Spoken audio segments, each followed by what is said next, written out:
Welcome back to our channel. Please show support by subscribing, thanks. Let's dive in. In the early hours of the morning, the people of Israel were awoken by the sound of air raid sirens. The Israeli Defense Forces, IDF, had detected incoming missiles from Iran, and the country's Iron Dome missile defense system was activated. The skies above Israel lit up with the interception of the incoming missiles, but some still got through, causing destruction and loss of life. Iran, in retaliation, claimed that Israel had launched a surprise attack on their nuclear facilities. The Iranian government vowed to respond with full force, and soon, the people of Iran were also running for cover as Israeli jets bombed targets throughout the country. The international community was in shock as the news of the attacks spread.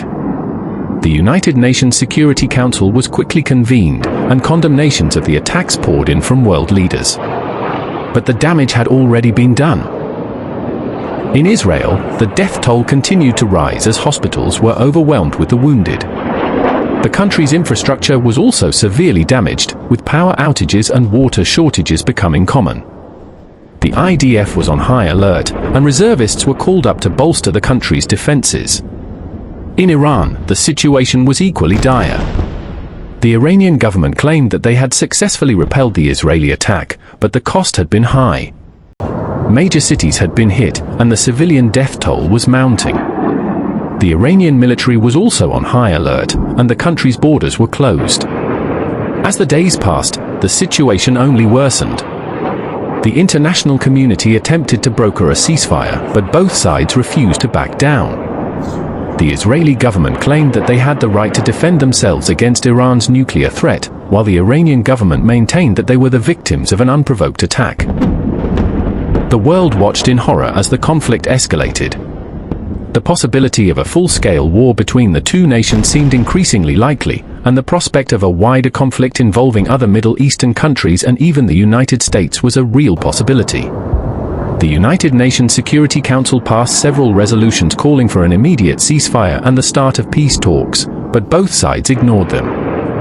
The international community was powerless to stop the conflict, and the people of Israel and Iran continued to suffer.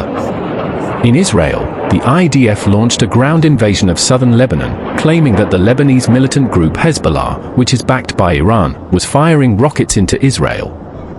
The Lebanese government protested the invasion, but the IDF continued to push deeper into Lebanese territory. In Iran, the government began to mobilize its Revolutionary Guard Corps, a powerful military force loyal to the supreme leader.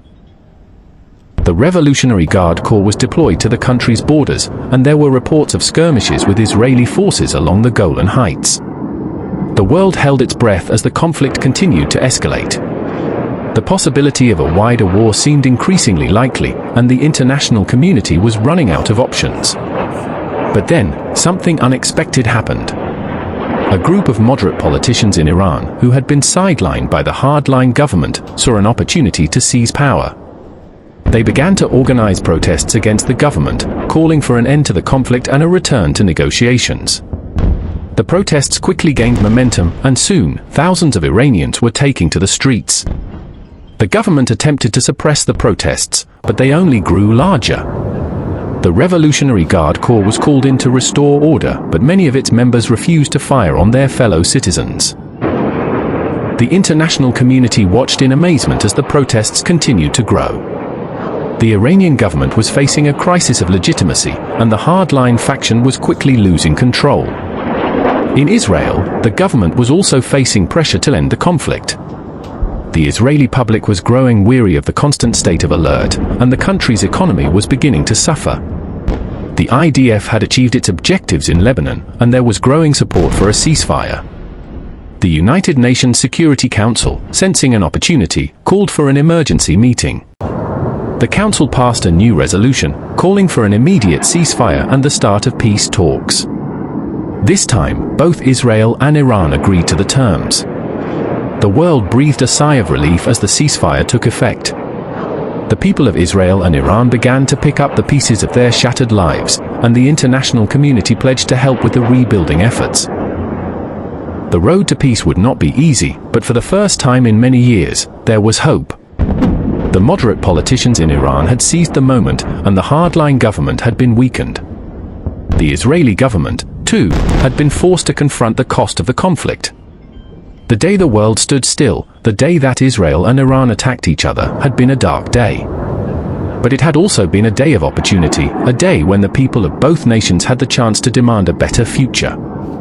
And as the sun set on that crisp fall day, there was a sense that, perhaps, things would be different from now on. Thanks for watching. Please subscribe.